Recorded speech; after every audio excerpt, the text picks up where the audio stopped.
Hablando de skills. Hablando de skills.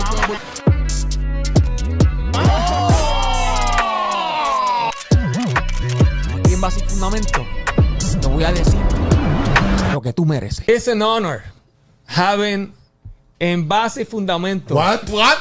It's an honor. What? It's a pleasure. What? Having in Having. having. Mire, gente. Hoy es un programa legendario. No, it's in English. It's a pleasure Esto es como cuando estabas en la escuela, papi. Only It's English. an honor and pleasure to have. This hip hop legend and his artist, Yes. El SOSA, in Base y Fundamento Backstage Network, all the public. Para. No? Today we have Okay. Dennis Cole, Tony Stark, Iron Man, Ghostini, the great Ghostface Killah from the Wu-Tang Clan. And Also, we have his artist, Boricua de Isabela, Puerto Rico. Papi, ¿qué pasó? El SOSA.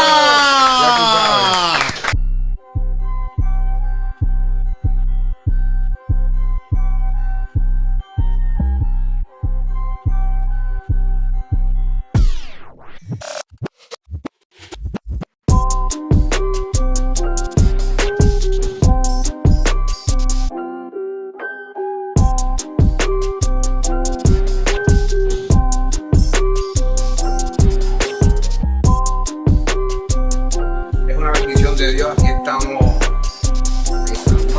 para una entrevista más importante de mi vida en el show de Maki Backstage.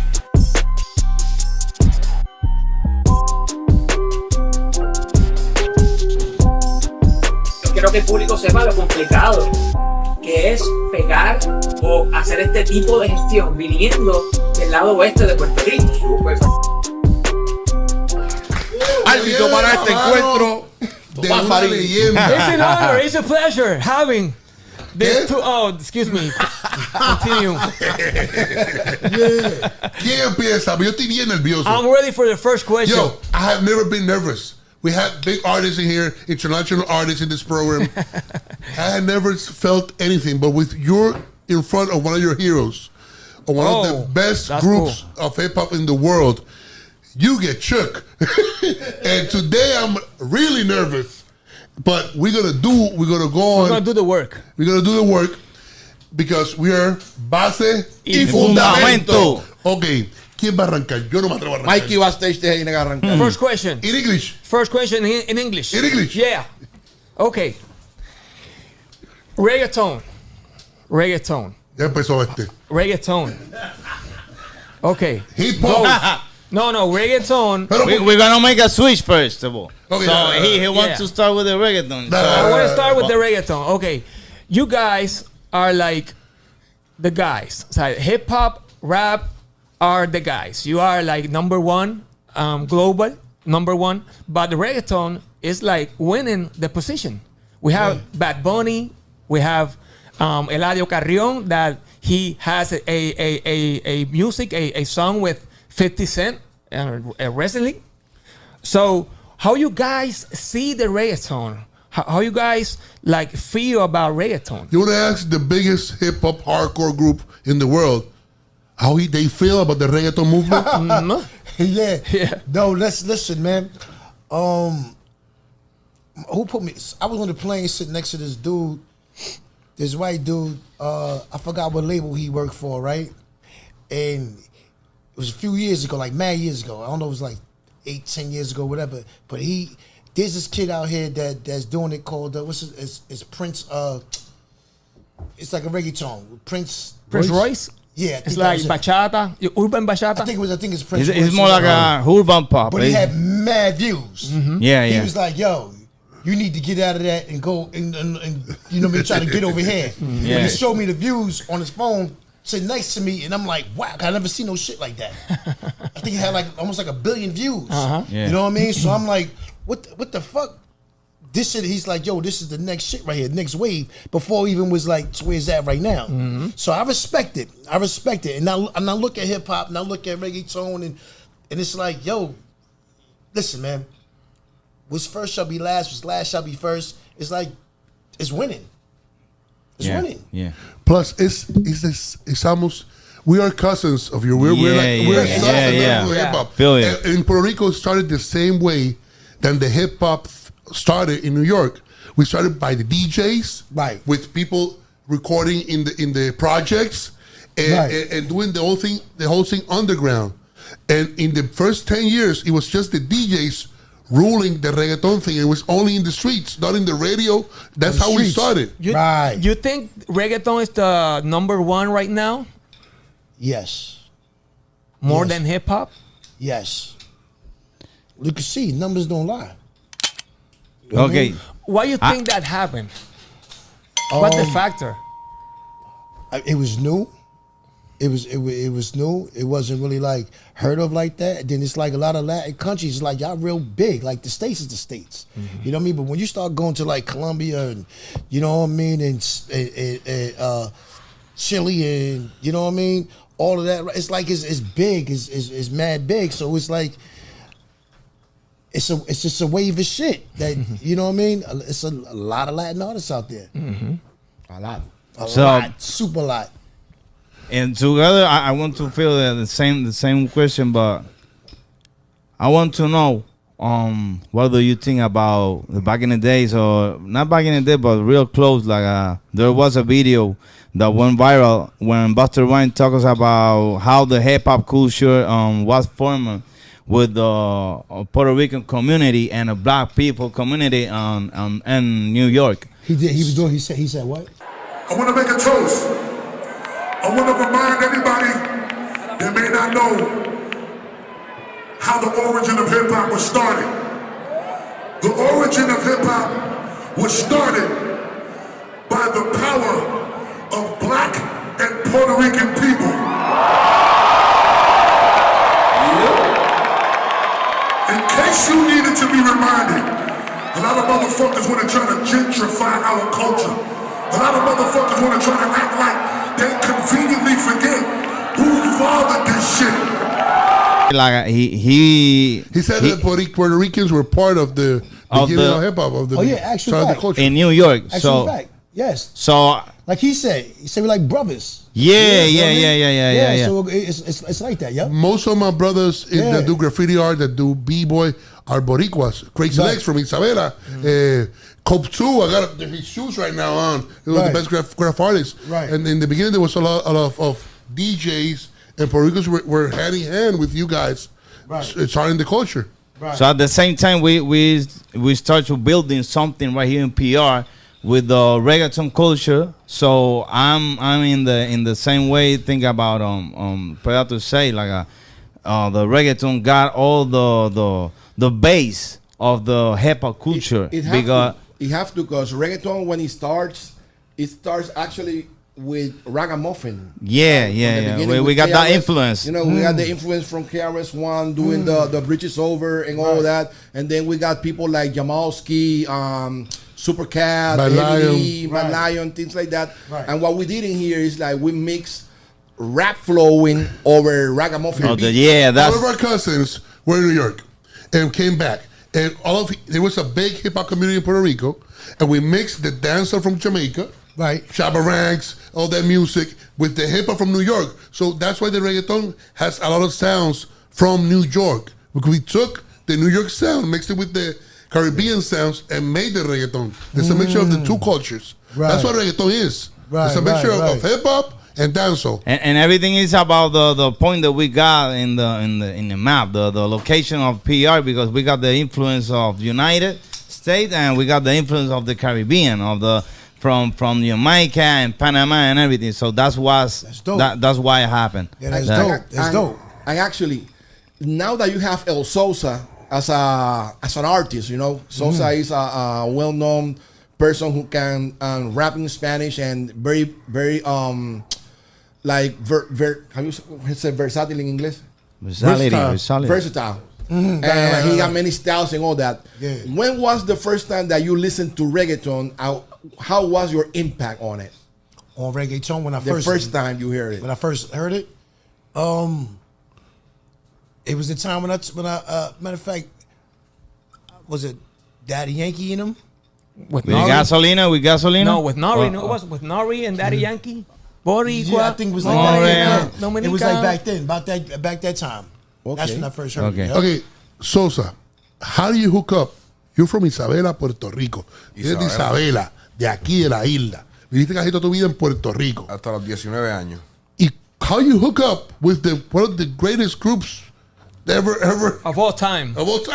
Bueno, a mí me pasó lo que quisiera mucho que hubiera pasado. Yo he tenido la oportunidad de que Dios me bendijo con algo que yo me enfiebré desde mi corta edad, cuando empecé a enfiebrarme con la música. Siempre decía, como vivía aquí en Puerto Rico, estuve aquí hasta los 19 años. Me imagino. Y estaba jangueando a la escuela y jangueando debajo del palito. Y decía a los chamacos, mira, yo un día de esto yo voy a rapear con Wu-Tang. Y ellos me miraban y se reían, me decían, diablo chicos, sigue fumando, que eso está bien bueno. Y yo pues, ¿sabes? Todo era un vacilón. Y yo pues, lo decía de la boca para afuera, pero en verdad yo quería hacerlo porque me enfiebré con la música de ellos. ¿Qué pasa? A los 19 años termino yendo a los Estados Unidos y comienzo a hacer música yo. No comienzo a buscarlos a ellos, no comienzo a persuadir para el canto de ellos. Mi familia es de Staten Island. Mi familia son amigos de ellos de niñez. Pero yo todavía no tengo contacto con ellos. Mi familia se había ido a Florida y ellos están viajando. Para conseguirlos a ellos es sumamente complicado. No es porque vivimos en Isabela todo el mundo, a ellos no los iba a encontrar. So, llego allá y pasan los años, me desarrollo musicalmente y llega un momento que me llega una bendición y alguien que los conocía yo personalmente era amigo de un amigo mío y esa persona se entera de que yo estoy escribiendo música a ciertas personas, que tengo talento y me dice, dame una canción que se la voy a enviar a un amigo mío que es el mejor amigo de él. Y yo pues le envío un tema. Ese tema me llega a las manos de él y ellos me invitan para que yo lo conociera a él. Termino yendo al estudio de ellos, pongo mis temas y aquí estamos. Pero tú estabas ready con temas para que el hombre escuchara. Dios es grande, mano. Yo he pasado más de 25 años tratando de infiltrarme en el mundo artístico. He ido innovando, me he ido creando nuevos estilos porque ciertas cosas no funcionan. Yo pensaba que no funcionaban. Lo que pasaba es que yo me estaba probando y me convertí muy bueno en todas las cosas. Era un proceso que yo tenía que pasar. Pero cuando yo llego a las manos de él, yo estoy musicalmente ready. Sin saberlo. Los cantazos de la vida, las experiencias me llevaron a estar ready sin yo saber que lo que yo decía que iba a hacer, ya lo venía sembrando. Años, 18 años, llegué a hacerlo sin buscarlo y estaba ready, que es lo más loco del mundo. Duro. Wow. Qué duro. This is the question that everybody will know the truth today, and we're gonna document it. Ghost, back in 1998, when the Wu-Tang Forever album came out, you was advertised as a group to come to Puerto Rico, and a group called Normal Syndicate, which I was part of them, we performed and we supposed to open the show for you guys. Right. It was about 10,000 persons on that show. It was about 10,000 persons on that show. And as soon as we finished to perform, the producer says, hey, listen, Wu-Tang Clan ain't coming. Which is the truth behind that? Did Wu-Tang Clan knew that they coming to Puerto Rico at that time? Did you ever knew or was aware that show was on? And if you find out today, let me know. Tell you the truth, I didn't know about that personally. I didn't know about that, but like I said, we would have came. I said maybe the money might not have been right. I don't know how the promoter I was dealing with at that time or whatever, but I get people that put my name on flyers and promote me all the time, and I don't even know nothing about it. I'm not there. I find out off of somebody else on Instagram or something like that, but you know, it wasn't even out back then, but I don't know. And I feel bad that if 10,000 people did show up and there wasn't no Wu in the building because at that time we was kind of like on fire. Actually, It was a big show. It was on fire that day. Literally was on fire. You came before to our concert 3 years before. Then Method Man came after his first solo album. And then this was promoted throughout the whole island as a big ass concert. And when they told us, the artists, that you weren't coming, and they exit everyone. They burn all the place. No. A lonely artist went up stage and said, "Gente, Wu-Tang no viene, revoleen por lo suyo." And when he said that, the crowd went wild. The stage went on fire. People, you see, like my man, wow. Alex Fat says, "Why lie?" He says that we were on fire. Right. You didn't know nothing. We didn't know nothing, and he just showed me that. It's like the soundman was after 30 years. He know about that. After 30 years. Okay. Why Wu-Tang didn't came another again from that year? No, because we don't book shows. Okay. So it'd be like the promoter. You know what I mean? They call in for it, this and that and the third, and and then the managers will handle it from there, and they take over it.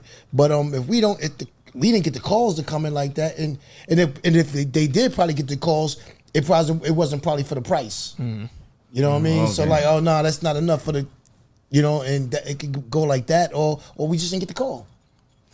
I got a very interesting question. I want to go now deep. We did the ice breaking already. Ghostface, if you could communicate one profound message to your younger self, what will be and how might it alter the course of your life? To my youngest, before I was making music? No, to your younger self. Now as an adult. If you have the opportunity to give an advice to your younger self, right? Before I was making the music, or while I was in music, before you was making your music, your mature self. What do you tell to your younger self, and how would that affect your life? My younger self, to be honest with you, I'm not going to say that I'm glad I went through what I went through, but that's what made me the man that I am right now. You know what I mean? Like, if God did this, then this is God's work right here. Like, you know what I mean? I done did a lot of stuff, bro. Robbing and stealing and selling drugs and all that stuff like that, being on the street. Like I say, even if my father was in my life at that time, I probably wouldn't be sitting here right now. You know what I mean? It would have been a different route for me. And, like I said, every disappointment is a blessing. You know what I mean? Because I never visioned. I mean, I dreamt about where I'm at right now, but to be at the magnitude on where it's at, I didn't see it like that. I just knew when we was coming in that we was going to tear motherfuckers' heads off. I knew that verbally. But I didn't know that, all right, once I drop this record here and these albums, it's going to go like this.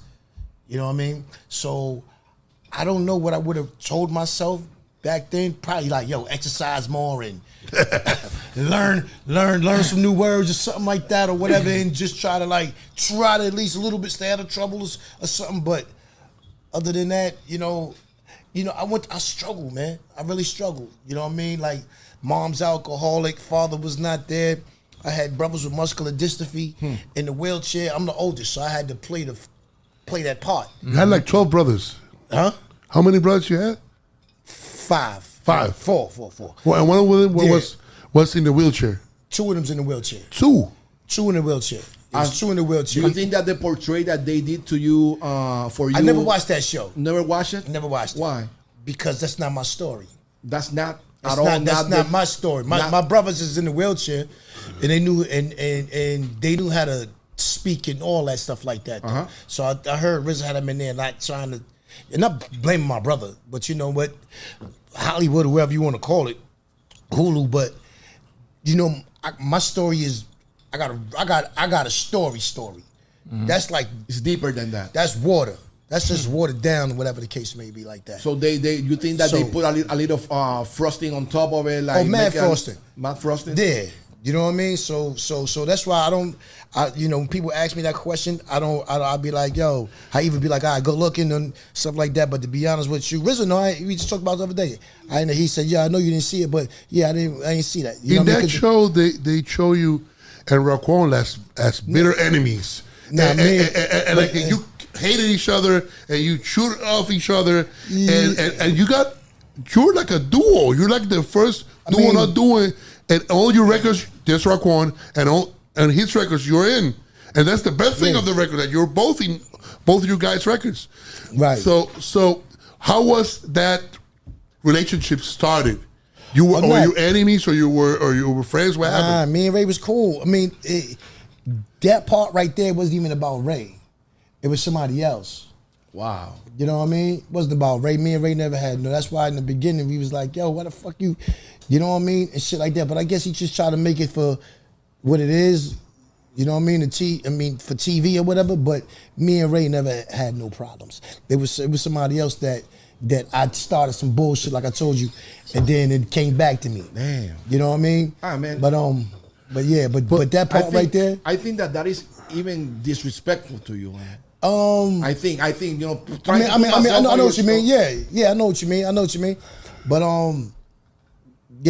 that's why I didn't watch it. You know what I mean? Because I even got people from my town saying like, you know, that's not how it went. Like, you know what I mean? And I know that. That's why I ain't watch that shit. So okay, that's it. Great lyricists are usually the worst beat speakers and the worst people that they choose the worst beats almost always. But you are a great lyricist and your beats are always on point. All your records, you got awesome music. What is your process for choosing the music that you use on your records? It's not really a process. I just like good music. Just like good music. Like I know what I like. It's like beats is like females. You know what I mean? You know what you like. You know what I mean? And that's it. And when you get on there, you do it to that beat, it's like, yo, you done bagged it. You know what I mean? So I look at it like that. And if I'm not feeling something from my personal album, I'm not going to use it. So it's times I don't went through, like, people send me beat packs and I go through like 1,000 beats and be one in there. Be one. And I'll just take that one and put it to the side and do it to the next one like that. Do it to the next one until I get like at least 12. You know what I mean? But you have to go, but it takes a while to get to that beat to make an album like that. So you know that you think that the music is the most important part? Yeah. With the, I mean, it go together. Yeah. But a lot of times, if you give me a beat and the beat sound like somebody got murdered, I'm gonna write murder. You know what I mean? If it sound like it's sunny outside, then I'm gonna write something happy, probably, or about the sun or something. You know what I mean? That's just how it go. You know, I don't rush raps. I don't, you know what I mean? I take my time on it. I take my time. Even if I got to get 4 or 8 bars, I just do that. And if I can't think of nothing no more, I won't even touch it. I'll come back to it another time and get it right. You know what I mean? There's sometimes you can just go and just knock the whole shit out. You know what I mean? But that's if there's a process, that's the process to me on how I go. Like, you know what I mean? This may sound a little disrespectful. It's not disrespectful. Yeah. But has been in Puerto Rico, and I've been in many panels talking about your lyrics, about the depth of what you meant. But I think sometimes you make up half of the things you say. Am I correct or am I wrong? It depends on what song. You know what I mean? It depends Supreme on what Clientele, Supreme Clientele, Nutmeg, Apollo, Nutmeg, One, and all that stuff like that. Yeah. Apollo Kids. Now, because what happened when I was in Africa, right? I was in a village. I was in a village, and this is before Supreme. I'm in the village and shit, and I'm in there watching, you know, like just watching how they was taking peanuts and making oil out the peanuts and all that, like using it for cooking oil. And I'm in a village where there's no electricity. It's shit like that. So I got to piss and shit outside inside this little, you know what I mean? This little round hole and shit like that. Wash, take the tea kettle and put the water and wash like that with the soap and it was an experience. So something just said like, yo, just write some rhymes. And I was doing shit with our music, but something said to me, he said, yo, yo, you know what? Just make a style that don't mean shit. It just sound fly with words. You know what I mean? And that's how I was saying shit like, yo, scientific, my hand kissing, robotic, listic, optimistic. I was thinking about that line. Yeah. Nice. Wordplay, that's just wordplay. It's just wordplay. But that's just another form of rap that I just created to myself. You know what I mean? Instead of just having to go ahead and just do the same old thing. So I did it a couple of times, like that song and the song after that one that came like that, and yeah, you know, on Supreme Clientele. So, you know, that was that though. Strawberry kiwi. All that like that. Yeah, all that like that. Yeah. So I did that on purpose. On purpose.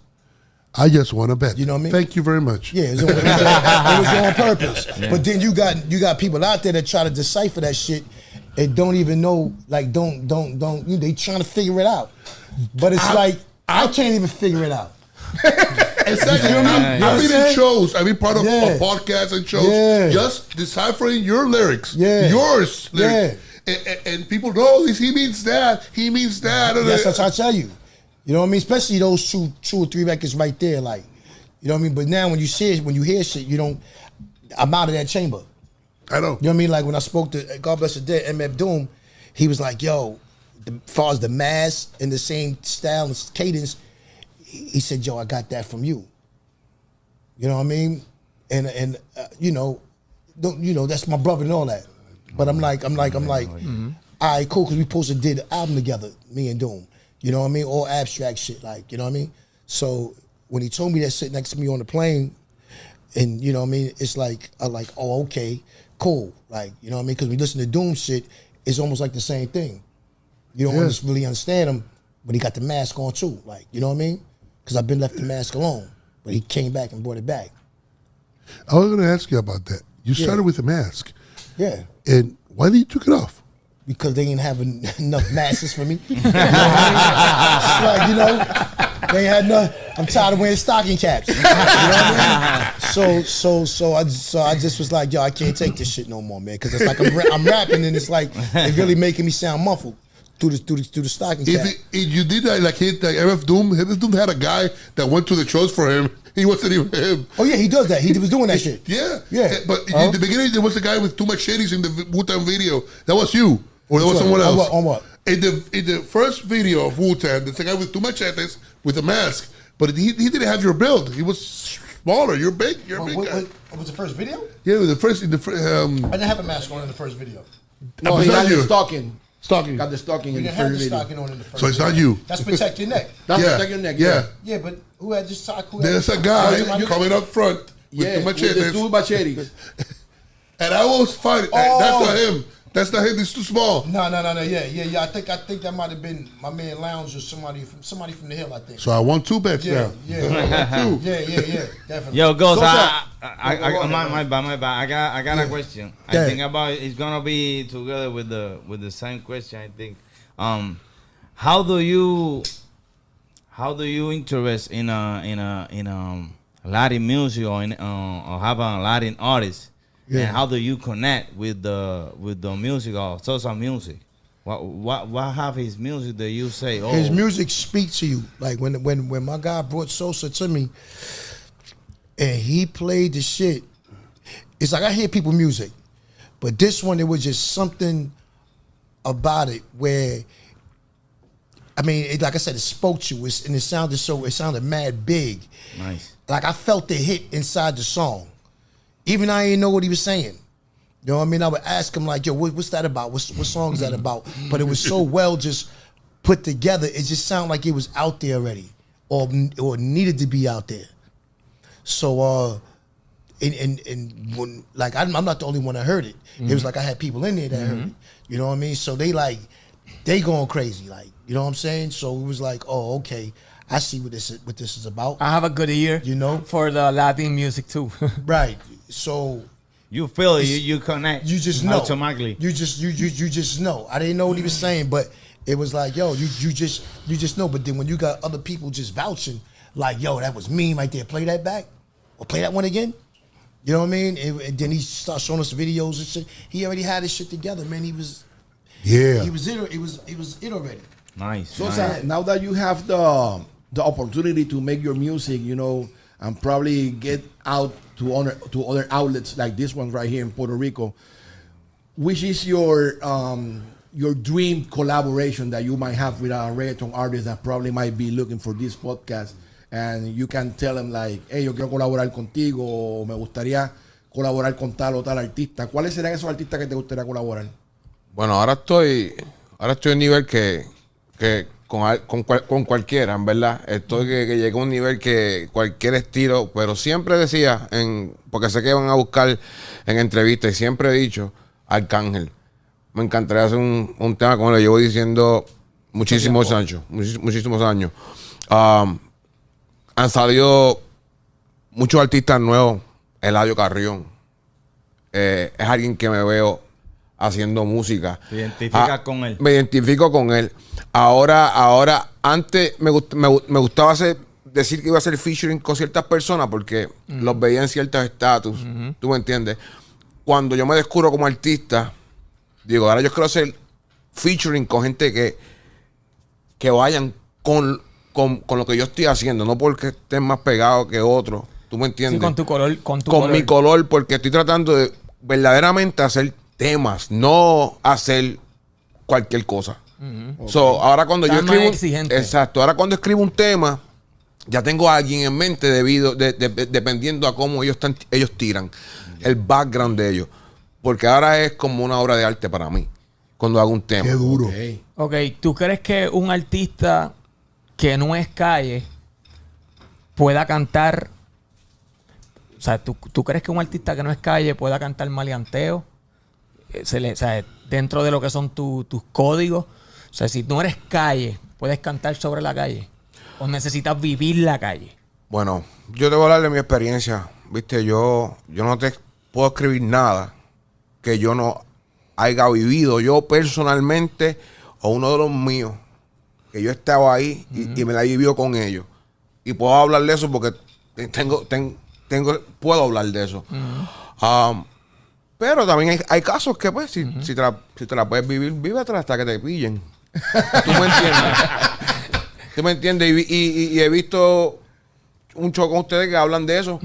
Y estoy de acuerdo con el que dejarlo en la música. Mantenerlo en el estudio porque somos actores. ¿Tú me entiendes? We're talking about if an artist that is not street can record gangster rap.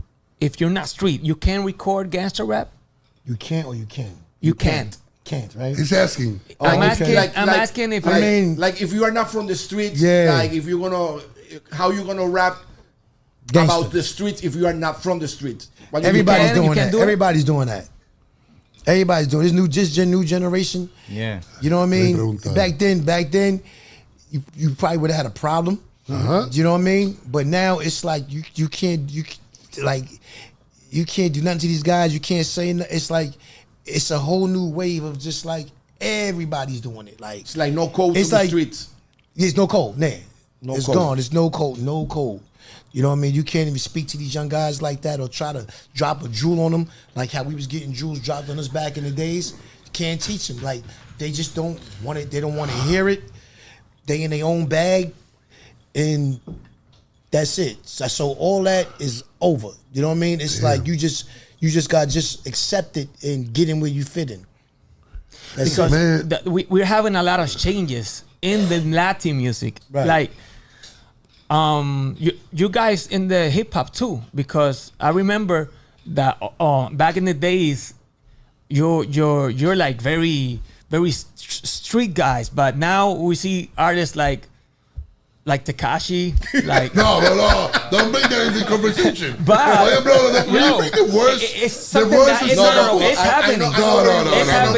It's happening. In our movement, it's happening too. It's not like the gangsta color is not like very trend. It's like more it's watered down. It is watered down. You know, like I said, it's anything goes now. like anything, man, anything. You know what I mean? And everything. So you can do like you can like surf in that or no? What you mean surf? But you can like go around that. I don't understand. Like for example, if they do their thing, but you goes like, okay, they do their thing. I do you mine, gotta but you just gotta stay. You just gotta do you. Stay in your lane. Yeah, you just gotta do you. Because now it's like when we came before, it was rappers, but it wasn't that many rappers like how it is right now. Mm-hmm. You know what I mean? It didn't when you got social media, and when it came, it's like it's like you ain't even gotta be a rapper and just do something like you rap, and it's like it might just take off. The stupidest shit. You know what I mean? And it's like, oh shit, that's a hit. But it's like when we was coming, we had to battle each other. We had to battle each other. Like the Clan, we battled each other before. All of us, like on stage, like except for Deck was locked up, Master Killer wasn't there, but everybody else, we battled each other. Like, yo, at this kid's party one time, and you know, and Capadonna was the one that won the money. He won the money. You know what I mean? But it's like we went to war with each other before we even became Wu. And all that, like all that shit like that. We became Wu maybe like 6 years later, or something like that. You know what I mean? So yeah, the streets was like nothing but ciphers. Yo, you know what? Oh, this nigga ain't nice. This nigga nice. This nigga. You know what I mean? You had to be nice. You had to have talent. You can't just come up in there and just rap. You're gonna get blown away. That's when it was serious. And I mean, now it's like you just doing it to do it. It's like the game. More celebrity now. More celebrity. Not too much talent. Exactly. Man, I thank God that we had the Afrocentric conscious hardcore rap that raised us. The Tribes, the Public Enemy, the KRS, the Wu-Tangs, which made being smart and knowing shit cool. Right. Do you think that not having those examples in the mainstream, in the new kids, is part of the problem that the new artists are having? Did we lose hip-hop? Is lyricism important anymore? You know, nothing stays the same. Nothing stays the same. Even though how bad we might be like, damn, why does shit go like that? This is always going to change. You know, it's like you like even when there was soul music back then, and then all of a sudden, Marvin Gaye come with the other. What's that song he had? Sexual Healing. Yeah, Sexual Healing. It was different from Let's Get It On. It was like times was changing. You know what I mean? So that's a whole new other wave that's came in like that. Like, you know what I mean? And he's when he moved on, he was scared because he didn't know how it was gonna be. But that's where it was going. Because when you had the soul, then disco start coming. You know what I mean? Then at the disco, you start getting all this other shit. But when we started, we respected our elders. Like I'm 45. Right. I didn't leave the Melly Males, the Grandmaster Cast, but I respected them. Right. I knew about them. I learned about them. Right. And those guys, the older guys, talked about give us shoes. Yeah. And we learned from their sample. Right. And that's where you come on in the golden age of rap. Right. But now, kids, do you think that not having those examples or not trying to listen to anything changes things? Kids don't give a fuck. They don't give a shit, bro. Yeah. They don't give a shit. Don't get me wrong. It's like, I don't knock a man for feeding his family, but you should be able to tell a story about, you know what I mean, about where you getting your money. You know, like knowing your forefathers. You know what I mean? Is that still rap?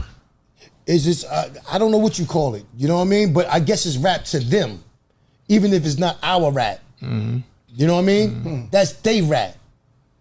That's that. But rap was about lyrics, about saying it was saying stories, saying something. Wordplay, it's happening. But and it's gone. It's like I'm not saying it's 100% gone, but for the new wave, it's like it's simple. But then you gotta look at the mind of these individuals. Remember, these is guys like 18, 19, 20, you know what I mean? So but you gotta look at how they was raised.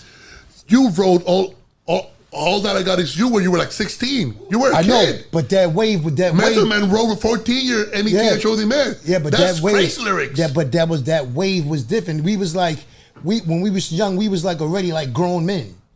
The way we thought. the way the kids think, way these the kids think now. situations that we had. Actually, that brought us to it like that. Yeah. Well, So the way these, our generation got that philosophy that we got that we can see the generations. We grew up and see the big generation like a respect, like an influence for us. So maybe not like to copy exactly that you do, but maybe we can trace it like a same way and do something like clothes that you do back in the days. So, but right now the generation they don't interest to know about the history of nothing, brother. They don't. And they got the whole information. If you ask to somebody, they listen. They just don't care. They just don't care. It's like right now, our generation. But there's the real flow. There's in your generation. There's the real delivery. Right. That's the real. But it's like you gotta understand. That's right. Where we came from, it was like I said, we was grown before our time. We was grown before our time. Like, you know what I mean? Even dealing with Islam and mathematics and things when we came, we was like those babies that was like more intelligent. You know what I mean? But now it's like these kids, and now you can't really blame them because you gotta blame how they was raised. You know what I mean? But when I was 18 and 17, all it was like family was still family. It's these kids these kids is really on their own and don't really know. So they don't. That's what I said before. Like nobody dropping no jewels on them. Like that. They not in the hood. We used to be on the benches and just the older guys would come and just school us and you know. And that's where we picked it all up from. You know what I mean? Now it's like the kids is just out there. They and I feel bad for them because when you be looking at the good old days from back then, these motherfuckers don't got good old days. They don't even know what it is. They think this is the good old days. You know what I mean? And they don't. They got more information right now. We don't got the same. We didn't have the access to the access for the information. So everything is more easier for them. It's like and simple. But what you're saying is deeper than that. Like you know what? That's like let me tell you something. They will not have good old days. The new grandmothers right now, they in the club with their son, with their daughters, their daughters, and all that tattooed out. They not like grandma doing the big fat grandma in the kitchen with shoes on and shit like that. Taking care of the family with the kitchen at 500 degrees. It's not like that no more. All that real shit is gone. Everything's changed. You know what I mean? These motherfuckers smoking weed with their grandbabies and shit like that. You couldn't do that shit with your grandmother. No, feel you. I can't smoke from my family. That's true. They slap me. Yeah. My mom would. Even the simple names. You got Grandma Pearl and this and that and that. Now you got Grandma Keisha and Tamika. And that's why I'm saying that. That's why I'm saying that it's deeper because it's like you're saying. It is deeper. They will not have good old days. Like they won't. Like us when we sit down, we goes like you remember. I the good old days. Like in 96 what we did. They goes like we know about the real respect. Everything's in the phone. I don't even know. I don't have a good memory to think about it. A lot of kids even play basketball. Like even when you take even music will bring you back to that place you was when you was young. But these guys. What's gonna be their place? Oh, they babies. What's gonna be their place? You know what I mean? Of that music like that, and it's sad to think of like good old days. Like it's no more. No. It's just gone, yo. Do you think we lost hip hop? Did we lose it? I mean, because you're going towards the whole world. Listen, we know what we like. We know what we like. We could have lost it. You know what I mean? Or whatever. It's not the same to us no more. You know what I mean? But these kids that's out there doing it, they don't know. So this is hip hop to them. Yeah. You know what I mean? Whether it's like skinny jeans or getting everything Gucci and this and that and the third, trying to stay with everybody else, is like, yo. I think we're the first generation because in Puerto Rico and in the States, our fathers listened to another genre of music. This is the first generation that there are 3 generations that say they listen to the same music. Same one. Right. And they call it, but it's different things. When I used to listen to EPMD and BDP, that's rap. But it's not the same rap from 21 Savage to do a sample. It's not the same. Right. This is gonna be hard, man. I'm sorry. I'm sorry. Go for it. I'm Go sorry. for it. What I'm going to do. I'm sorry. Okay. Go Okay, for it, can I Mikey. do it? You got Dale sin Wu-Tang miedo. in your hat. I know. I have Wu-Tang. Yeah, but I draw careful. Dale sin in my miedo, high Mikey. school. In my high school, Careful. I draw the W like Wu-Tang. I draw in the You draw in the pupitre. in the libreta. In the pupitre. In the libreta. The Okay. notebook. And the Okay. notebook. This is a very hard question. Okay, you're gonna see, tell let's me see. El Sosa and Ghostface. You're gonna tell me too. Sorry about this. Okay. Ay, Dios mío. Can I do it? Just go ahead. Okay, I'm gonna do it. Okay, I have two questions. Okay, I want that you tell me. This is a very hard question, but I want that you tell me that if you have a basketball team and you're going to put the 5 first players in the court, but they're not players. No, they're not basketball players. They're artists. Give me your 5 best players of all time of hip hop. I can't really do that. I know it's very hard. Yeah. But if you have a team, you have 12 and 15, but you have to put The regular 5. the regular 5. For you, like coach, if you are a coach, it's very hard to you too in basketball when baseball. But if we have it, But it's so many greats I know. that like a lot of them you can't even put in order. You know what I mean? Like you can't put like, all right, I'm gonna put this one before this one and this one before this one. You just like for me, you know, my golden years was like in the '80s when Kane and Rakim, G-Rap. I could put 5 of those. You know what I mean? That's there right there. You know what I mean? But then you got Nas and Jadakiss and Biggie and Genius and you know what I mean? These guys here, Mobb Deep. It's like, how would you really do that? Like, you know what I mean? It's like now if you separate it in the '80s and maybe the '90s and Which are for you the best 5 storytellers? storytellers. without me, without me, Without you. without me,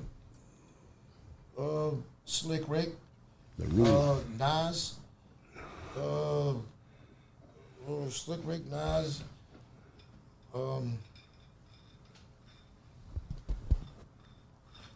I would say I probably storytellers, right? Genius.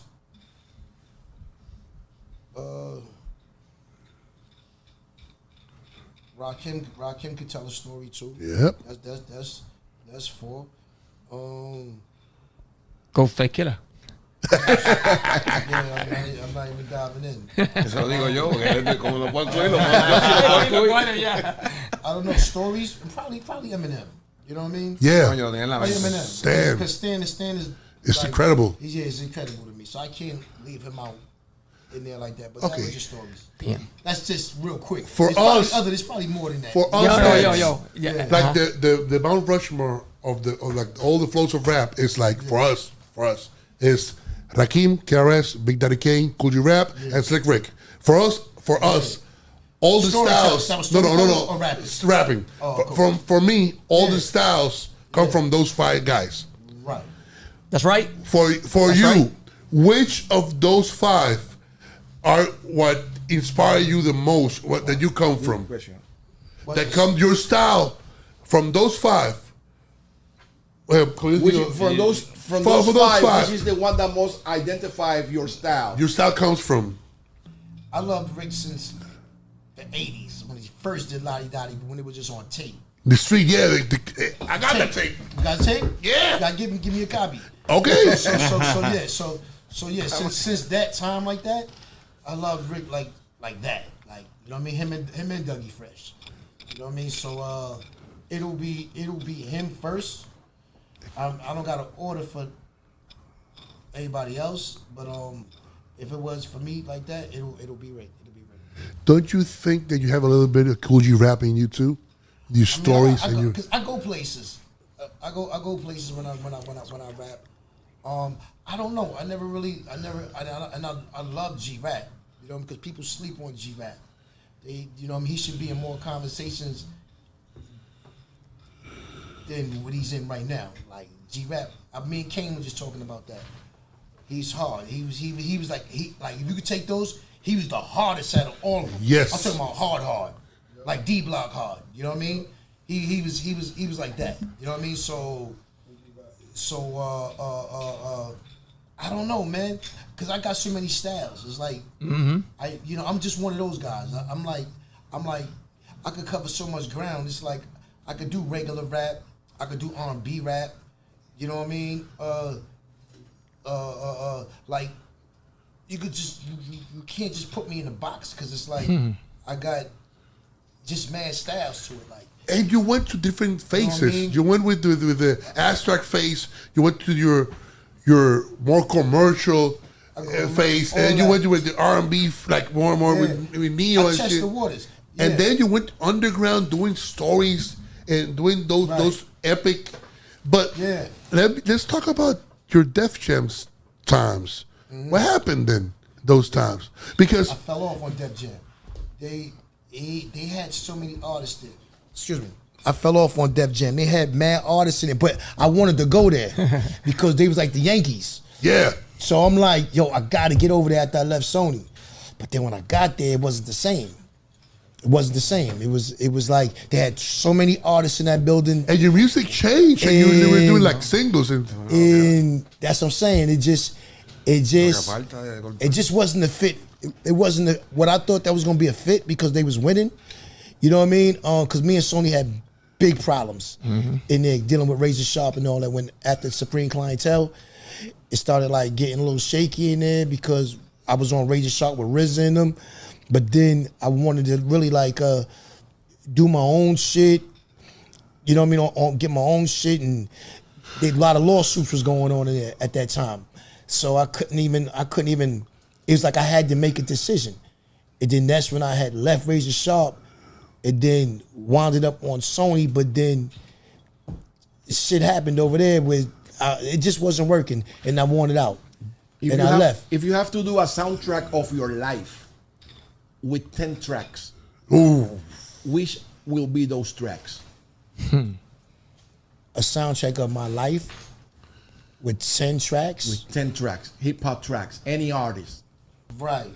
Which songs will be those? I mean, there's only one song, that I have to put for me in there. I gotta have All I Got Is You. Okay. Yes. That's All I Got Is You is in there. You know, that's a struggle. That's first. That's first. That's first. You know what I mean? Because to this day, I can't even hear that. I can't even do that record without crying. Like if I go on stage or go to a big ass show and they like, I don't perform that record. You don't? I'm getting my feelings. Yeah, because it bring back so much pain. Do you know Do you know that record touched me a lot? Because when I used to live in the ghetto, like a lot of things that you said, like I relate to them. Like that's what I'm saying. Like the cable with the antenna, with the TV, with the antennas, the roaches and shit coming out the stereo box, and a lot of people, from the reggaeton area right now, people who come from good families, they want to go like try to live the ghetto life, right? And I goes like, you don't even know what you asking. You don't even man. Exactly. Bro. You don't even know what you asking. You don't even know which is the struggle. You don't even know to see your mom's crying because you don't have nothing to feed you probably in the next week. That's right. And that song is very deep. It's deep, bro. It's very deep. Yeah. But the music, like I said before, it made me go there. It took me there. I didn't know I didn't plan to write that shit. The music just made me. It drew me to it. And when I got it out, I got it out. That's your first album. I know. And then it just came out that way, and then now it's like I had people like locked up in jail saying, "Yo, this had me crying in jail when I heard this." Like a lot of people cried off it. You know what I mean? So I'm like, damn, if I touched an emotion like that off of this record, you know what I mean? It's like that shit is deep. You know what I mean? To really have a grown man just water fall out his eyes based off of a record of what you're saying. And there's a lot of them like they went through it, like you said, like, yo, man, I've been through that and I've been through that, but it's so heavy where it's like, now I look at it when I hear it, it's like, damn, did I spill too much personal information? You know what I mean? Because I don't even want to hear it because it takes me back to that, you know what I mean? And my mom's ain't around no more. She gone, rest in peace. But I would have to start with that. Now, all the rest of the other records, I can't really tell you because I would have to I love a lot of artists. Like you said, don't even gotta be rap. You know what I mean? But I love I love Stevie, all that shit. You know what I mean? All like good music. And I would have to think about it, bro. I can't, I'll be honest with you, I can't even. Una pregunta para Sosa. Sosa, ahora, ¿qué se siente, verdad? Ya que hablábamos tras de cámara, el proceso, ¿verdad? De cómo tú has llegado a las manos de esta leyenda viviente. ¿Qué siente, verdad? ¿Qué se siente el tener esta responsabilidad? El tu poder y la oportunidad de tú tener ahora de poder exponer tu música y que sea una leyenda como lo es Ghostface Killah, que te haya echado el brazo y te ha echado, como quien dice, la bendición. No, para mí ha sido una cosa, un sueño hecho realidad primero que nada. Pero tantas cosas han pasado increíbles. ¿Tú me entiendes? Te voy a dar una de las muchas. Ellos me llevan a un Woo Wednesdays que hacían en New Jersey. Y para esos tiempos, pues yo no estaba firmado con ellos. A ellos les gusta mi música, sí, les gusta mi música, pero tiene que llegar al punto, me tienen que ver en tarima. ¿Tú me entiendes? Yo entiendo todo el proceso que ellos hacen para estar seguro de que aquí es que nos vamos a zumbar con este hombre. So, me acuerdo que estamos en New Jersey y voy a cantar y el gordo fue mi corista ese día. Y estamos trepando esa tarima y cuando yo me fijo en el VIP que está todo el mundo, yo mira, está Raekwon, está Killa Army, está Ghostface Killah, está Shaheem. Y toda esa gente está ahí en el palco mirándome. Yo le meto, rompo, y cuando voy para donde ellos, para arriba, yo pensaba que iba a estar mi corillo esperándome. No, yo tengo todo esto documentado porque mi carrera desde el día cero ha sido documentada. Yo quise grabar todo mi proceso. Cuando yo subo por esa escalera, está esperándome él, Raekwon. Para mí, ¿tú sabes lo que es eso? Que yo soy fanático de esta gente desde el principio y que ellos son los que me están dando el abrazo y, coño, te quedó cabrón. Y yo, ¿en serio? No, cabrón. ¿Sabes? Cosas así, cosas como básicamente una de las más brutales. Llegar a realizar. Mi casa, estamos en casa. Estos hombres pasan de ser de mis ídolos a mi familia. ¿Tú me entiendes? Special, que es más cabrón que la firma era, más cabrón que todo. Sí. Esa relación que yo he tenido, que tengo con ellos, es más valiosa que lo que... Yo ahora mismo puedo salir de este podcast y me voy para el carro y dije, lo logré. Sin pegar un disco, sin ganarme un Grammy. Para mí, yo hice algo que muchas personas ni se imaginaban, pues se pueden imaginar hacer. No, que muchos soñaron, pero tal vez no pensaron ni que y aparte tú lo estás viviendo. Que el SOSA es de Isabela. No, es de Isabela. Y yo quiero que el público sepa lo complicado que es pegar o hacer este tipo de gestión viniendo del lado oeste de Puerto Rico. Súper. O sea, así que shout out a todos esos guerreros como Alex Fat, Cario, Babalú, toda esa gente que están allá, Sabi también, que hace música. Papi, lograrlo y tener una posición que sea pequeña dentro de la industria es bien complicado. La gente no sabe. Mucha gente habla de acá, pero la gente no sabe. Mira si es doble la dificultad. Hablas de Isabela. Súper difícil. Me mudo para Shaolin. ¿Cuál es el único grupo que ha salido de Shaolin? Wu-Tang. No hay más nadie. Y ahora yo. Latino. El primer latino de Staten Island. Encima de eso. Que tienen una responsabilidad dura, brother, para grabar con esta gente. Yo sí vengo de Isabela, de un pueblo sumamente difícil de resaltar, de que nos pongan el ojo encima. Tú me entiendes, un pueblo que me enseñó todo. Tú me entiendes, ahí yo comencé a soñar. Caminando por la marina, como lo digo Manny siempre. Claro, que ahí yo comencé a soñar hasta que llegué a un sitio que era más difícil porque, como dicen esta tenga, ese es el borough que nadie lo reconocía hasta que ellos no salieron y lo explotaron en canto. ¿Tú me entiendes? Y yo soy latino, ahí que nadie rapeaba en español en Staten Island. Y que ellos me adopten a mí. Es un Grammy. Tú lo dijiste, es un Grammy. Ya lo tengo. A veces lo comparto con el primo mío. A veces el proceso de la música es un proceso muy frustrante. Yo quiero ser básicamente un ejemplo. Yo soy un chamaquito. Yo llevo años con cojones en esto. Yo quiero ser un ejemplo porque mucha gente se quita, mano. ¿Verdad? Yo las he pasado, yo he querido quitarme. Y cada vez que he querido quitarme, pasa algo. Dios me abre unas puertas que yo ni me imagino. Como este video que tengo en la calle ahora mismo. Este video no era para hacerlo. ¿Cómo así? Porque el video, básicamente, teníamos la canción hacían 6 años atrás, este tema. Y este tema surge, yo sacarlo porque entro en una de mis waves, que esto se pone difícil, el dinero está, esto no es fácil, esto no es barato.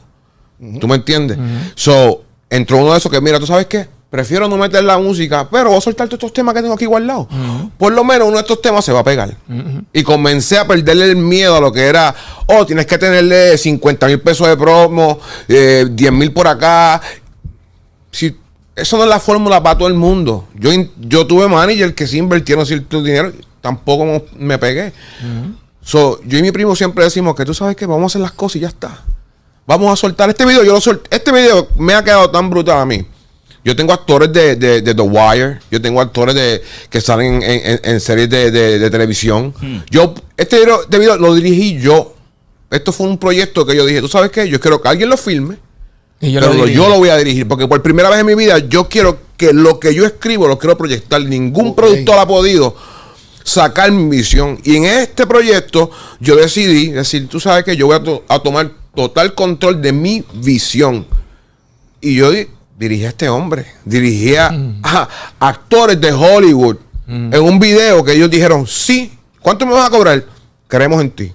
Nos gusta como eres y vamos a apoyarte. Y que tienes ahí a Brian Martínez. Brian Martínez, que es un escritor, que ese muchacho escribió uno de los temas de Farruko, creo que Enamorado del Dinero. No sé qué parte escribió, pero escribió creo, la mayoría de ese tema. Y lo tengo en ese tema. Surge que no iba a sacar el tema, lo envío a mi camarógrafo y él me dice, no, este tema tú no lo puedes sacar solamente por sacarlo, hay que hacerle un video.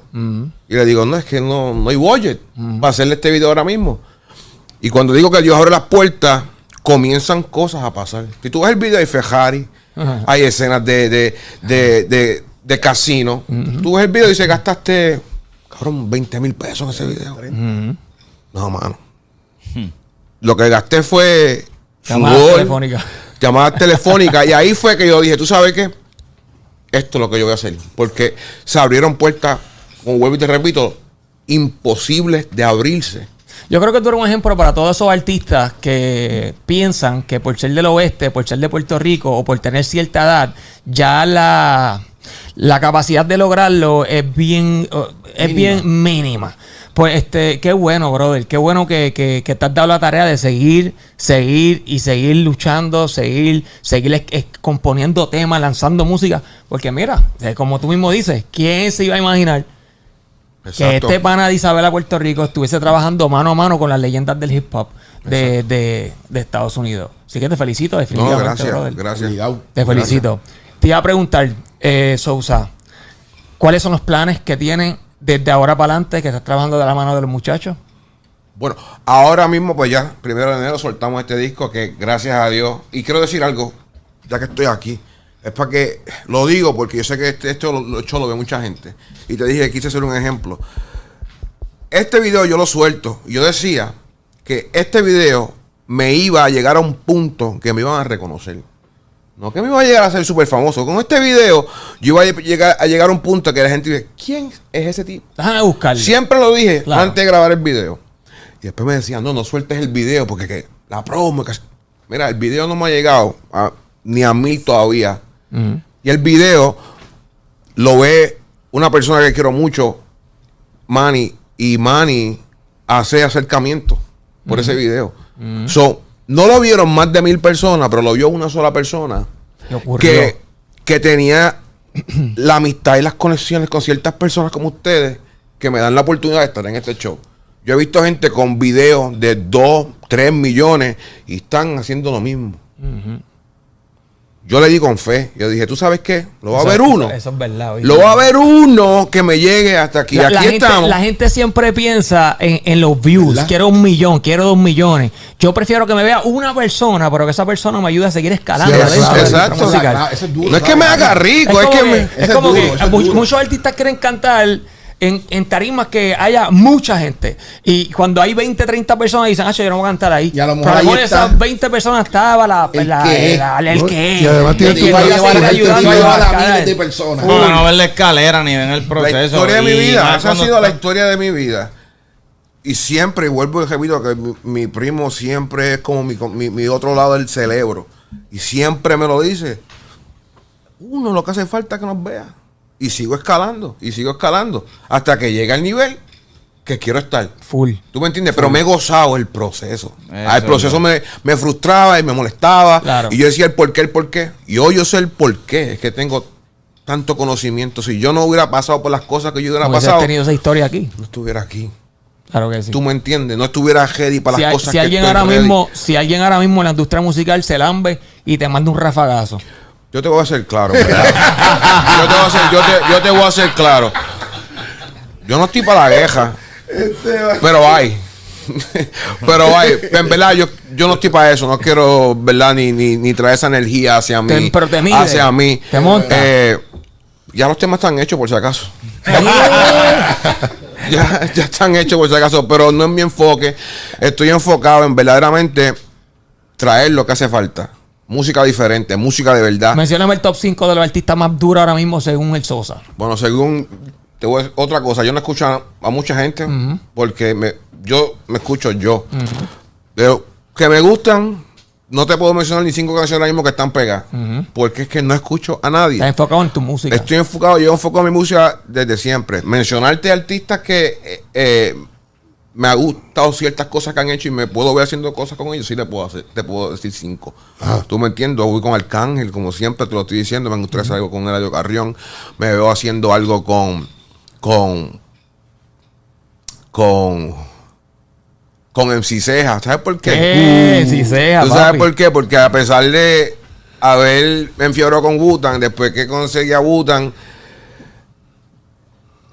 Ceja fue otro que me enfiebró en Puerto Rico. Chingo Django, Ceja tiene mando cuando ¿tú está entiendes? cantando. Me gustaría hacer una canción con esta chamaca, no es ni japera, mano. Yeah. Se me olvidó el nombre ahora mismo. Pero canta. ¿Es rapera? No es rapera, No es ella rapera. canta balada aquí en Puerto Rico. Elizani. No es Elizani. Se me olvidó el nombre, la tenía en la mente. Cani García. Cani García. Es más, Cani tengo un tema García. para Cani García tan ¿Verdad? salvaje que me gustaría hacer Pero con ¿por ella. qué? ¿Por qué con Cani García? el tema- Porque yo vengo de un background. No, A mí tema- me criaron 5 mujeres. Mi mamá, mi abuela y mis tías. En mi casa todos los domingos lo que se escuchaba era José Feliciano, los Buki, salsa, Música de limpiar. como música digo de limpiar ventanas. yo. Música de ¿Tú me limpiar. entiendes? Yo comienzo, eso es lo que yo escucho. Y si quieres saber cómo yo empecé a escribir mis primeras rimas, te vas a reír bien brutal, hermano. Zumba. Mi tía escribía poemas, ¿verdad? Yo llego a la high y me enamoro de esta chamaca y pego a llevarle poemas de mi tía. Yo le cogía los poemas de mi tía y los escribía y le llevaba poemitas. Un día la chamaca me puso para el challenge. Y yo, tú eres un monstruo escribiendo poemas. Escribe uno ahora mismo, aquí. Vaya, dónde? me dio lo que le escribiera uno ahí. ok. Pero ya. Y ahí tuve que escribir. Escribe poema, escribe uno aquí. Chacho, le hubiera hecho un mural. Has hecho un mural lindo. Le dibujaba. Mira, pero ahí pegó a escribir. Si te fijas, si te enseño mi libreta, mis notas, todas mis rimas están escritas. ¿Tienes esas libretas todavía? Las tengo ahí en el bulto. Ya. Pero Busca- no busca el bulto ahí. Pásame el bulto. búscame el bulto, Pásame el bulto. dame la tablet ¿Cuál del es un bulto, poema Miguel, en del el Sosa sábado. de No, esos no un poema. Te estoy diciendo que mis rimas, las canciones mías están escritas en un format de poema. ok, Que hasta ok. el día de hoy son como si tú las miras y te crees que están viendo un poema. Yo no te escribo así pegado, un párrafo, todo el mundo. Y en prosa, tú escribes en prosa. Me quedé con ese flow.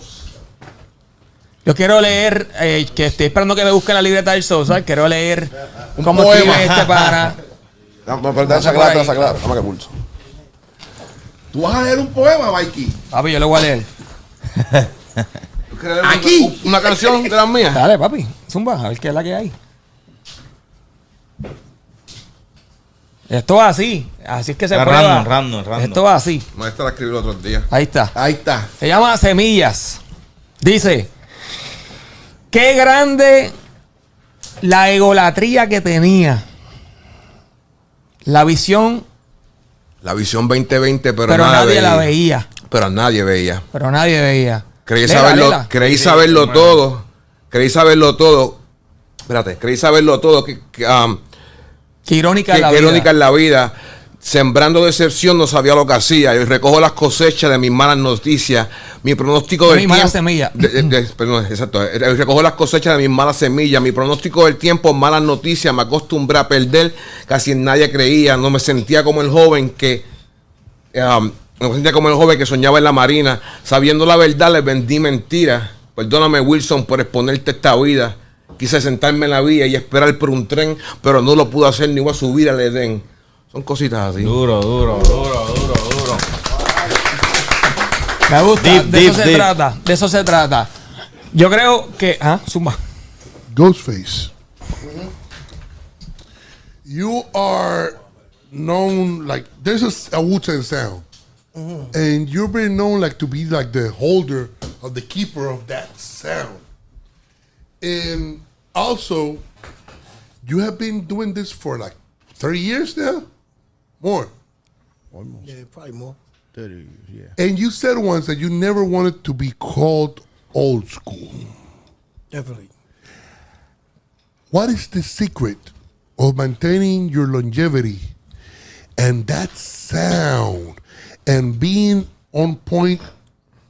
Nowadays, you're really, ¿cómo decir que tú estás al día, que está Update. and you're like, kids talk about you in the same vein as they talk about J. Cole and Kendrick and the new cats and newer cats. Right. What is the secret of doing that whole thing? Because it's not easy. It's keeping a tradition, keeping a sound, having a long career, and not being called old school. How you do that, man? Be afraid to become old school. Punchline.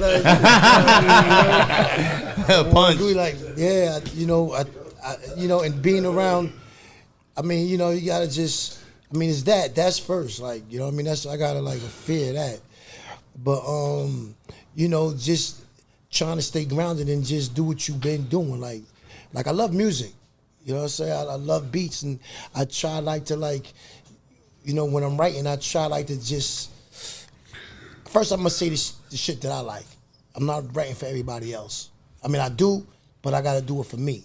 So I gotta like it. You know what I'm saying?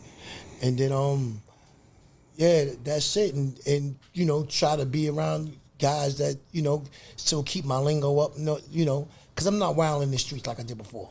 Back in the days. You know what I mean? But some cats, some of your peers have stayed in those years and they just do shows about those times.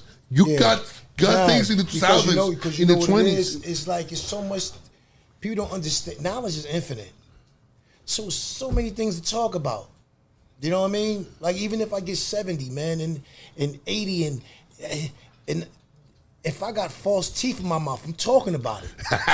You know what I mean? Like, you gotta take your people with you. Like, you know what I mean? So I understand. Like, yeah, you could rap about cars and jewelry, but there's a lot of other things that have substance in it.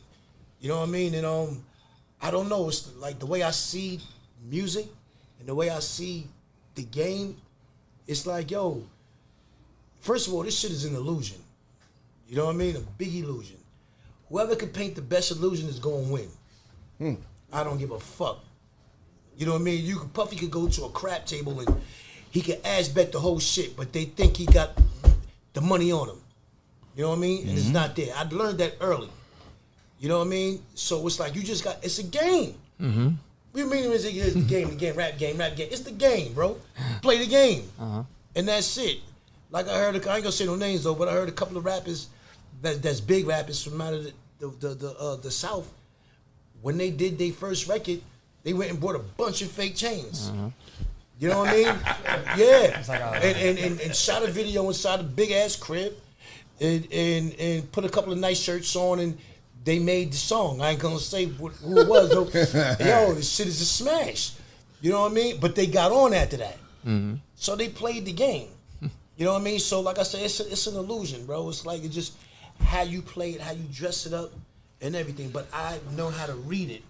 I know how to. But your big ass ego is not fake. Yeah, It's hell no. your big ass ego. How much that weigh? It's it's pounds. It's probably been like maybe like 6 pounds, something like that. Yep. It was all gold. All gold. Damn. Yeah, Tiene un man. águila que se pone en el brazo así de grande y te la pone en los shows. Why you pick De an oro eagle? puro. Like why an No, eagle? because when I was younger, these cats from up on Raekwon and them project called Park Hill, they was these guys, they was Guyanese, these Jamaicans, there was a lot of them, but they came out with big jury on with velour sweatsuits and Gucci sneakers and all that. They was really getting money. You know what I mean? So I said to myself one day, like, yo, I'm a have that. That's gonna be me one day. When I get on, I knew I was going. I don't know. I seen myself on back in those days. I think I might have smoked some dust or whatever, and I just The imagination. You're dreaming. I seen it.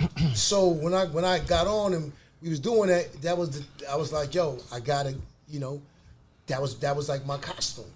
When I put the robe on, I put the bracelets on and all that shit, the clocks on and all that. Yeah. I visioned that. I like vision my whole career, like, you know what I mean? So You had millions of people wearing wallabies. As far as you can see, but if you can see it, you can get it. Oh yeah, You know what I mean? I believe that. Let's talk about your best album and why is Supreme Clientele. He said, "Why Supreme?" Yeah. you know what? With Supreme, it was a. Listen, what I did on Raekwon's album, you know what I mean? I had to really like go up there and show out, right? But when I did Iron Man, it was a dark time for me. It was really dark, like, you know what I mean? I found out I was diabetic, just going through. That was shit, one of my questions. Just going through shit. You know what I mean? I was kind of like stressed out. I didn't really get to show out on Iron Man like I would have showed how I showed on Cuban Links. So after I got through that, it was time to do Supreme. I already knew where I wanted to go. Because I had two names to name. I could name Iron Man, or Supreme. It was whatchamacallit. So I went to original them, Raekwon them. They said, nah, name it Iron Man. So I already had Supreme already in there. Supreme was more, it sounded more colorful to me. You know what I mean? So that happened to be the second album. But it be a lot of the vibe that you in. You know what I mean? Like the times and the people that's around you, it be the vibe you in. Sometimes people can be like, yo, go back and do that and do it. Sometimes you just can't go back. You know what I mean? It's like you telling Nas to go back and make Illmatic. Yeah. You know what I mean? It's like Illmatic is Illmatic. That's it. You know what I mean? When he was even when he made Stillmatic. Yeah, it's not Illmatic. You know what I mean? Illmatic is Illmatic, but it's the times he was in. His mind was still fresh in the projects and all that other shit. You know what I mean? And quite sure he had jungle. He had his peoples with him, all that like that. So you just bugging. You don't give a fuck about nothing. You know what I mean? So that energy will carry on into your raps, into the booth and all that shit, and that's where it stays. Yeah. You know what I mean? That's what a lot of shit. The music is time, is energy, like this time right now is this time. It's vibe, it's a lot you know of things. I mean? Yeah. Like when SOSA drop his album, you're gonna be like, oh shit. You know what I mean? Probably like 10 albums later, you might want to get, hey, yo, the first shit, like, yo, you know what I mean? It's like, yo, that time is gone. Yeah, but it's like a picture of that moment, and that's all. But usually artists do the first album, and the second one is not as great as the first one. You have been in a constant elevation throughout your albums. Because I'd be scared to fall off. You know what I mean? I'm trying to tell you, it's like you gotta strive for the best. You gotta really I take it serious. I take it really serious. Like music, especially when it comes to my shit. I got to. You are the only ones, one of the only artists ever that all their albums are dope. Because I'm a follower of KRS.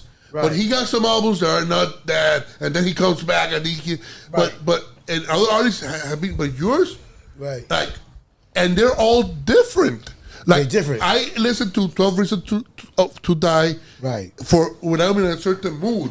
Then I come back to Supreme Clientele. Then I go back to Fish Scale. Then I go to Bulletproof Wallets. Right. And it's different moods, and they're all different, and Right. they're all dope. How the Right. hell you do that shit? You gotta just see it, bro. You gotta see it. You gotta know what you want. You gotta see it. You gotta know what it's. Just know what it's hitting for. That's why I said you gotta read it. A lot of artists, they can rap, but they don't know how to read music. They don't know how to. They just don't got the eye. The eye. They can rap their ass off, but they just. And that's how you said earlier, like, yo, you got banging artists but they music might not be like that. You know what I mean? Or they might got, like singles, just do singles, and the albums, the rest of the record albums just be like that. Mm-hmm. I take it like a book. I'm like, yo, I do shit where when I'm finishing up my album, it's like when I'm putting it into place, I take each record and I'll put it up against what record just to see which record should come first. You know what I mean? Then which record should come second. Then which record should come third. I change that whole shit around. I do different flips on it and see how it builds, how it should slow down, and how it should end. Like you know what I mean? I go exactly. I do that, and that takes me motherfucking like 3 weeks, maybe a month, if it's like that. You know what I mean? And just play for people like, yo, how these 4, if it's 12 records, how these 4 records sound? Like coming back to back to back to, and if it hits me like that, then I'm keeping it like that. Then there was some records where I fucked up on, like say Fish Scale. You might like it and shit, but it's like I ain't need all those fucking records. I ain't need those records. You know what I mean? I ain't need all that shit. And certain records don't need skits.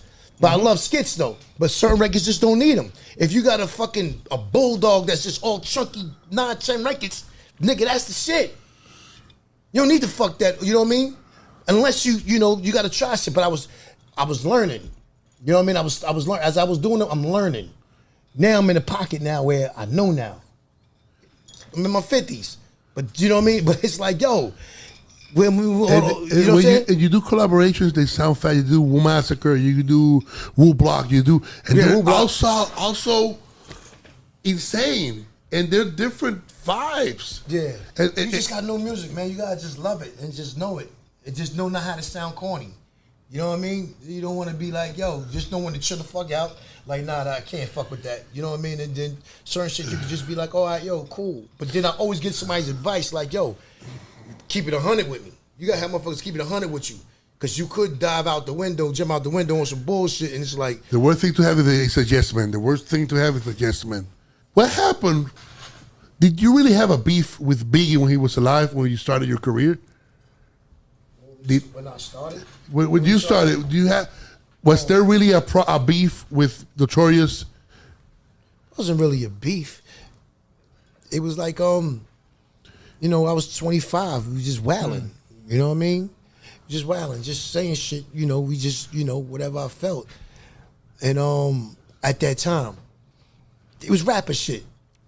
You know what I mean? I don't think it was a beef. Okay. I'll just speak in my mind, really.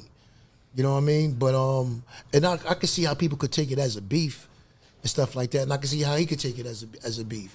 Because in rap, you don't really bring up a nigga's name. I didn't really bring the name up, but people knew what I was talking about. That's what it was on Raekwon's album. Exactly. Right? It was about a cover or something. It was on Nas's cover. Like back then, like in rap, we not really supposed to like bite nothing. You know what I mean? So I don't give niggas raps, this and that and the third. It was like, yo. So when I saw his cover and Nas had the baby cover, I mean, I couldn't understand it, to a certain, like, yo, why would you know what I mean? But I didn't really have a beef with him. It wasn't a beef. One day we was just in the studio and I'm just doing a skit. Like we just recording shit, talking. And then out of all the shit that we talk that day, because that's little chunk that was in there that they decided to put in there. You know what I mean? And and it came like that, and it caused, not saying it was friction, caused no friction though, because I seen him we never said nothing to each other until like the day before he died, because I'm like I see him in LA, so I'm like. You saw him the day before he died? Yeah, one day or 2 days before he died. Yep, in the Key Club. Wow. So I'm like, but I did want to, and don't get me wrong, he was nice. So I did want to like say, yo, fuck that shit and just make some music. You know what I mean? Let's just make some music and shit. But because we seen each other mad times on planes and everything, and it was kind of like awkward and shit. But I didn't really know how they was feeling and shit. And can you recall like which was the last interaction of words you have with Biggie? Yeah, in the Key Club. So we coming from somewhere. I think the studio. We just went over there because there was I think Brandy had a party there. So it was him and C's in there. When we got to it was over. But they were standing near the door. So me, Ray, and Cap, I think, walked in. I don't know if it was about, I remember me, Ray, and Cap walking in. And I'm seeing them against the, like, standing over here, like, to the side where the door's at. And I shook his hand, you know what I mean? Like, they did it first. I was, like, the last one to get slapped the 5, though, like, you know what I mean? We walked in. But that was it. We didn't talk or nothing like that. And then, because we was out there doing Triumph. We was doing, the album out there like that. So, like, a day or two later, they come back to the room. These girls come back to the room, like where we was at, and like, like just mad, just going crazy, like, you know what I'm saying? So I'm like, damn, we just seen them. But I did want to tell them, like, yo, bro, that ain't about nothing. Ain't about nothing. You know what I mean? Let's go somewhere and make some music, and you know what I mean, and just forget about that other shit. But now when I look back on it, it was like, yo, I was like 25 talking that shit. You know what I mean? Because at that time, you know, we was invincible. You were like 40 motherfuckers. You had like 10 albums back to back to back to back. You were invincible. Like, you were the woo. Yeah, it's like, you know, and I'm not even talking about, it's just how I felt in my heart. I ain't these other, because I've been on some bullshit. The woo was just the woo. You know what I mean? Like the rest of the guys. You know what I mean? So it's like, I got to go outside. You know what I mean? So it's like, yo, cool. But then when I look back on it, it was like, yo, that was a little knucklehead shit on my behalf that you know what I mean, that you're just 25, man. You in your prime, you wilding.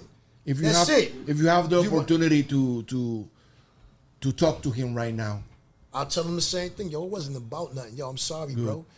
You know what I mean? I know, you know, I don't know, you know, because to be in that position, it's like, yo, you know how you make a motherfucker feel, and then you got people coming at him like, yo, what's up with that shit? What's up, yo, let's get this nigga, let's do all that shit like that, and whatever. Then he got to hear that shit from here and here, and then it's like, that might have put a little bit of stress on him. You know what I mean? Or whatever the case may be. And he's already going, I think he might have been going through that shit with Tupac, you know what I mean, if I'm not mistaken. You know what I mean? So it's like, all that, then you get killed. You know what I'm saying? So I don't like being like, life too fragile. Yeah, exactly. You know what I mean? So, and he was young. But he was young too. Yeah. You know what I mean? So it's like, yo, I think he was 24, I'm 25 or whatever. So it's like, yo, we little niggas. Just doing what you do. Like, rappers you know what I mean? doing rapper things. Yeah, rap and shit, but I was still on some bullshit. You know what I mean? Selling drugs and you know, I stopped robbing and shit, but it was like, yo, you know, you just outside. You know what I mean? So it was just all that though, but it wasn't really like, oh shit, I got beef with this motherfucker. Like, you know what I mean? Like, yo, he never did nothing to me. I never really met him. That Meth did songs with him. Yeah. You know what I mean? And I felt bad for that after a while because I had Meth in between both of them shits. Like, you know what I mean? Like, you know, Meth's cool. He's cool. So I felt bad, like, damn, because when I'm doing it, I ain't even think about what he just did with it. And Big was I see Big with Wu-Tang shirts on. You know what I mean? And shit like that. Yeah, there's like, a picture with that shit makes me feel even more stupid. Like, damn, man, what the fuck is, you know what I mean? Because I heard he was a fan. You know what I mean? So it's like, damn, and he's like, he's in people top 5 dead or alive as greatest rappers to ever do it. You know what I mean? Sure. Yeah. So it's like, you know, I don't know, man. You know, yeah. And before we go, I want to take this opportunity, right? Now we're talking about Biggie, and I would like to ask you about this fellow member from the Wu-Tang, ODB. If you have the opportunity to tell him now, as today, 26th of January 2024, how much you miss him or something from the bottom of your heart to him today, what he will do. I'll tell him thank you, man. I had so many laughs with him, like laughs and good times. Dirt was like, I never met another individual that was like him. Because he was different. He was unique. He didn't give a fuck about nothing. I met him not giving a fuck about nothing. You know what I mean? Like I met the nigga on some like, yo, I'm eating a sandwich and shit. This motherfucker come up to me like, yo, let me get a piece. Can I get a piece of that? And shit. You know what I'm saying? I got hair on and shit. I'm like, yo, but I know this RZA's cousin and shit. You know what I mean? So I'm like, yo, you know what? I gave it to him and shit. And from right there, we just bonded. Like, you know what I mean? Like, yo, my mother used to drink, her friends, and yo, this nigga come in my house, over there, my mom's house, and singing with them at the kitchen table, just going in on some Roberta Flack shit, and you know what I mean? Like all those records, like all soul records, like just going in. I hope that all that fly shit. You know what I mean? So he was one of those niggas, like, you know what I'm saying? And funny. Just mad funny. So he's a nigga that really made me feel a certain way, like not giving a fuck.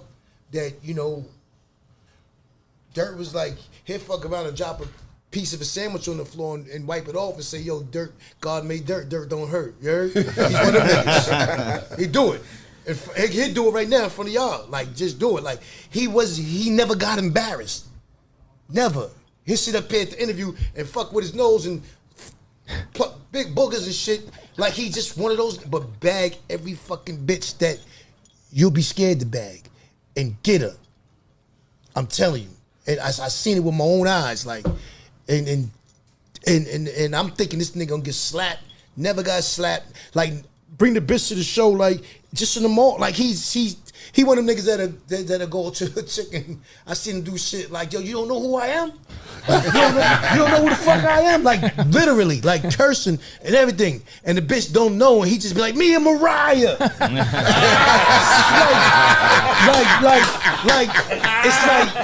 It's like, yo, who the fuck does this shit? And then he got the bitch at the show that night, then fucking her later on. Like, you know, but it's a lot of that shit that went down. He was just different.